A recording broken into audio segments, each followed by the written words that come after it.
This video on understanding liquid properties from structure and intermolecular forces is a good supplement to what we've been learning in class, and especially to material from September 22nd.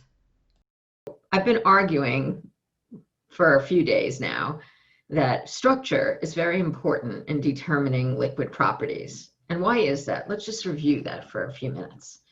Okay, so basically, liquid properties are determined, or many of them, by the interactions between the molecules of a liquid. If they're very, very strong, held together tightly, then, for example, they won't have a high vapor pressure. They won't boil easily. They'll need more heat to boil. And then we have the properties of viscosity, which is basically the ability to slide by each other, and surface tension. Surface tension is high when it's hard to pull liquid molecules apart. Surface tension is actually the energy needed to pull molecules apart in some unit. So all of these properties depend on the interactions, the attractions between the molecules of these liquids. And of course, those interactions, the degree of those attractions depend on the type of intermolecular forces in those molecules and how strong those different forces are. So I'm going to show you a table of different values. And what I'd like to do is go over, just really take a close look at the vapor pressures of these liquids in the chart, and then the viscosity and the surface tension. Okay, so let me share my screen. Liquid properties from structure. So understanding liquid properties from structure, I guess I would write liquid properties depend on attractions of the molecules, which depend on the type and the strength of the intermolecular forces between those molecules.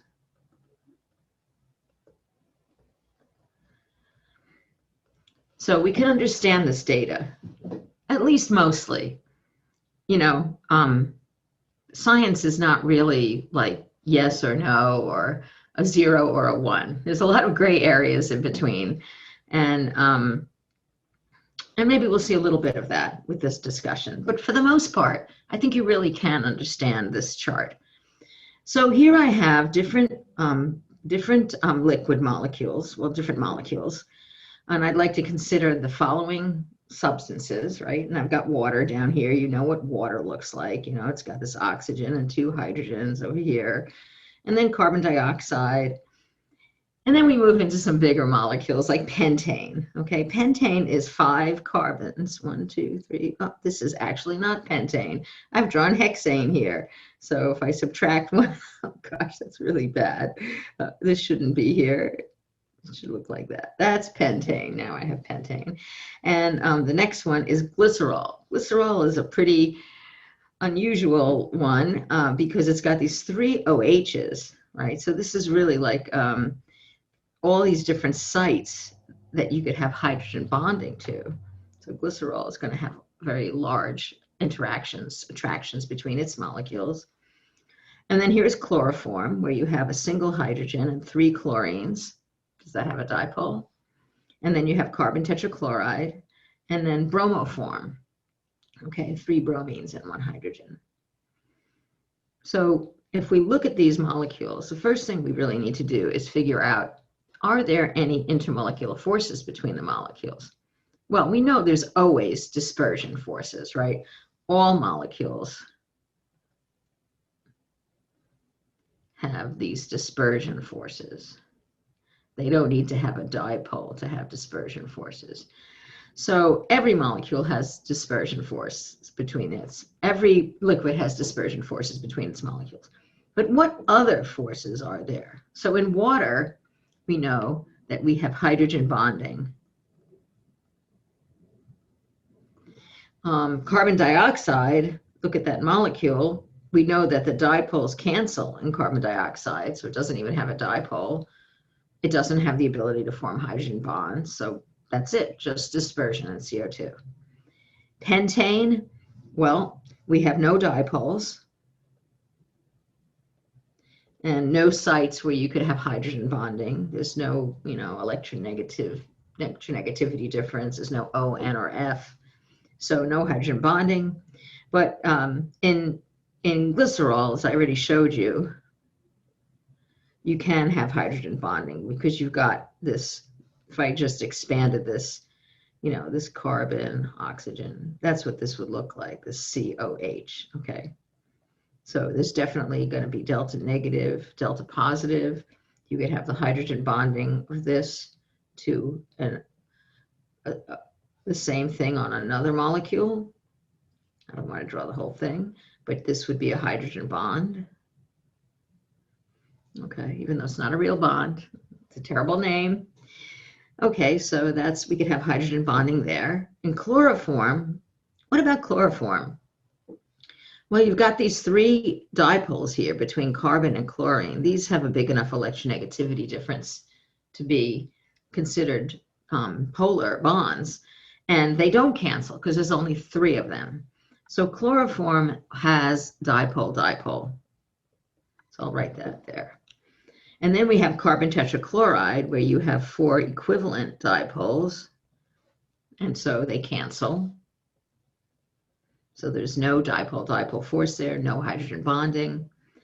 And then in bromoform, I believe that if you look up the electronegativity difference between carbon and bromine, there's really a slight, I would say there's a slight dipole, but we don't really consider it to be a big deal. But the big deal for this molecule is that these bromines are really, really heavy. And so it has significant dispersion forces. So I'm not going to write down anything but that, what I've written. Okay, so all of these that are blank really only have dispersion forces. So what I want to do now is compare the vapor pressure this must be at room temperature, of these different compounds. And immediately what you see is if you take out, so I'm just sort of gonna rub out, I'm highlighting actually, the two molecules that have the ability to form hydrogen bonds. If you take them out of the picture, okay, you could see that you hear the exponent, 10 to the 4th, 10 to the 2, 10 to the 1, 10 to the 0. So the vapor pressure goes down on this chart if you remove the water and the glycerol, which are hydrogen bonding liquids. Okay, so they're going to have a much lower vapor pressure. So you can take a look at, and that is that water and glycerol, these have the ability to form these hydrogen bonds. And you could see that they have this number here for water and glycerol, like the highlighted values, are much smaller than the things around them, okay? And now if you look at this chart, you see that the molar mass is going up as you go down. So as you go down this chart, so going down the chart, the molar mass, which I'm going to write with a script M, goes up. So the dispersion forces will go up. Okay, so as you go down this chart, except for water and for glycerol, the vapor pressure is going down. And that's really because the dispersion forces are going up. So as you go down the chart, excluding the water and the glycerol, which are exceptional because they can form hydrogen bonds. So going down the chart, excluding water and glycerol, which can form hydrogen bonds, the vapor pressure drops as the molar mass increases. And this is due to increased dispersion forces. But when you have a hydrogen bonding liquid, all bets are off. Water has got extremely low molar mass, right? 18 grams per mole. It really has very, very small dispersion forces. And yet its vapor pressure, at let's call it 18, is really, really quite small for its size. Pentane, a much larger molecule, has a higher vapor pressure. And that's because it doesn't form hydrogen bonds, so it doesn't have that attraction between its liquids, between its molecules and the liquid. So basically, if you take out the hydrogen bonding liquids, as you go down this chart, every one of these numbers gets smaller.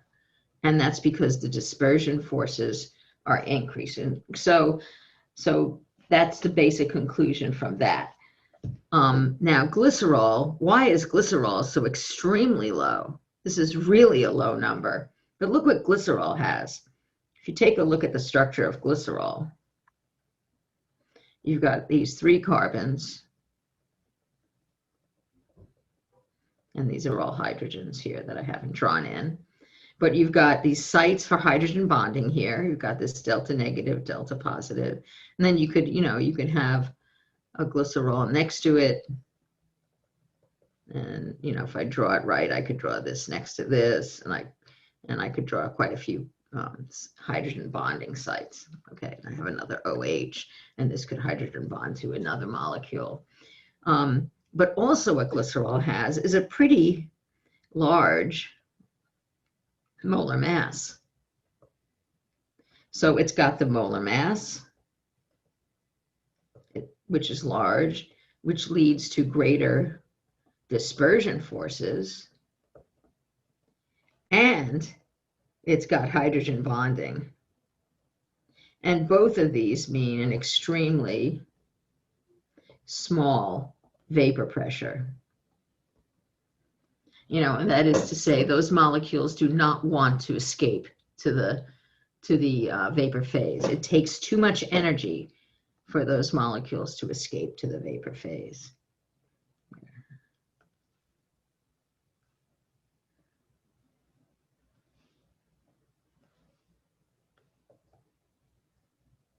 Requires a lot of energy to separate glycerol molecules. So it requires a lot of energy to separate glycerol molecules from each other, and that means that the vapor pressure is very low, and also means that it will have a higher boiling point. Okay, so if we go back and look at those items again, so we see the very anomalous behavior here of glycerol, but really it isn't so anomalous when we think about it, because it's got hydrogen bonding, it's got large molar mass. Yeah, so I think I've pretty much explained that column to you. Now we do have a dipole here for chloroform, and but we have a much larger molar mass for chloroform than pentane. So as we go from pentane to chloroform, that change in molar mass would lead you to believe that you're going to have a much lower vapor pressure, and you do. This is lower than this. And it's really unclear what the role of the dipole is playing, because, I mean, we're just seeing values here. We don't know how much of that change was due to the increased molar mass and how much was due to the dipole. But we could, we could say probably a little bit of it or some of it was due to the dipole. But this is a very large change in molar mass from 72 to 120. It's pretty large. And then, yeah, this is a really big jump in molar mass right here. And you could see that it changes quite significantly from carbon tetrachloride to bromoform. All right, so that's basically how we can understand the vapor pressure part of that chart.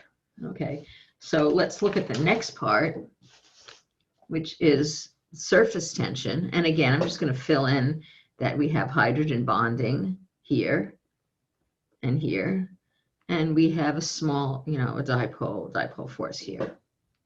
And I give you the structures again. But now I would like to focus on the surface tension column in this chart. And we see, well, okay, so how does surface tension depend on intermolecular forces? So as intermolecular forces increase, surface tension increases. That's what you expect. It's harder for molecules to be pulled apart. And that's what has to happen to increase. So surface tension is the energy required to increase the area of a surface. And you have to pull molecules apart in order to do that. So this is really going to be very similar, I would think, to the behavior of the vapor pressure. And again, if you look on this chart and we just take out, let's just take out the hydrogen bonding liquids. So we're going to skip those. And we're going to see, look, 10 to the minus 3, 10 to the minus 2, a bigger number, 10 to the minus 2, a bigger number, 10 to the minus 2. So what's happening is going down the chart as the molar mass increases. That's what that means. The surface tension increases as well. It gets harder to stretch the liquid, and it requires more energy to separate molecules. And so that's what surface tension is. And so surface tension would increase. And by the way you measure this, I think maybe I've told you this in class, but there's an instrument, a little round, like a wire, and you basically pull on that wire with an instrument, and you can see that the liquid is stretching up as it goes from the top of the liquid to the wire. It actually, as you pull it, that liquid is stretching and stretching, and at some point it's like a bubble popping, and it just pops. And you measure, how much force you have to put on it to get that bubble to pop, basically. So there are some things we see in here. Should have done that. So first of all, you could see that water has a higher surface tension, that this number here is higher than this one. And glycerol has a higher surface tension than its neighbors as well. And that's because it has the ability to hydrogen bond. So again, water and glycerol do not fit the trend in this chart. And that is because they can both form hydrogen bonds, which increase the surface tension, increases the energy needed to pull those molecules apart. But there's another interesting thing on this table. So if you take water and glycerol out, but now you see that you actually have the same number here, from chloroform to carbon tetrachloride. And what's happening, I think, is that the molar mass is going up, but you're going from having a dipole to having no dipole. And I think those effects must sort of cancel each other. And that's what I mean by this not being, like a 1 or a 0 or black and white. It's got gray areas. And, we didn't see this trend when we looked at vapor pressure, but we're seeing it here with surface tension. So there's a lot of chemistry involved that doesn't meet the eye. All right. But aside from those, we see an increase in the surface tension as the molar mass goes up because of the increase in dispersion forces. Okay, so that's surface tension gets harder to stretch, requires more energy, and that's due to increased dispersion forces. Because you have larger molecules, you have a greater polarizability, greater ability for electron clouds to distort themselves, and therefore greater dispersion forces, and then greater surface tension. All right, so let's look here at viscosity, which is this last thing on the chart. And again, we have to consider water and glycerol separately. Okay, so if we take those out, we see that these exponents are going, well, the numbers are getting bigger. Okay, so we would say that viscosity increases down the chart. And that's because viscosity also depends on intermolecular forces. And as you go down the chart, the molar mass increases, so the dispersion forces increase. And then we have our exceptions, right? We have water and glycerol, which can form hydrogen bonds. And then we have our dipole here. Okay, so if we take the water out and glycerol out, you can see that water has a much higher viscosity than its neighbor here, carbon dioxide, even though CO2 has a greater molar mass. And that's because water has the ability to form hydrogen bonds. That's not going to allow molecules to slide by each other like they need to have a low viscosity. So they'll have a higher viscosity. Glycerol, though, look at glycerol. It's got an enormous viscosity here. And glycerol is a very, very thick liquid. So what glycerol has is a pretty high molar mass, and it also has the ability to form those hydrogen bonds from, actually, it has 3 OHs. I was wrong when I wrote 2 of them on this diagram over here. I really should have put a third over here. So that really has many what we call sites, places where hydrogen bonds can form. All right.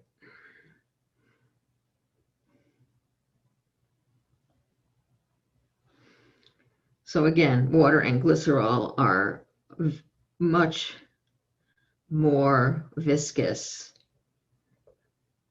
than the neighboring molecules on the chart. And that's due to hydrogen bonding. And in the case of glycerol, it's also got a relatively high molar mass. So like I said, if you take those out, then the viscosity keeps increasing, increasing, increasing, increasing, increasing. It just increases up the chart. Now, there is a dipole here again, but if we go from here to here, we see an increase in the viscosity, and here another increase. So it's really hard to tell from this what role that plays, actually, what role the dipole plays. Let's see. I also would say that glycerol, notice here that it actually is a kind of a chain, right?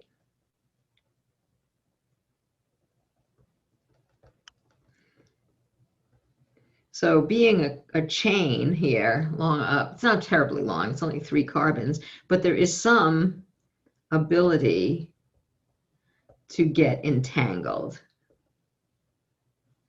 And that would increase the viscosity as well. Okay, so that's another reason why it's so high. So I guess what I want to say is that these charts are actually quite understandable if you understand intermolecular forces between the molecules of a liquid.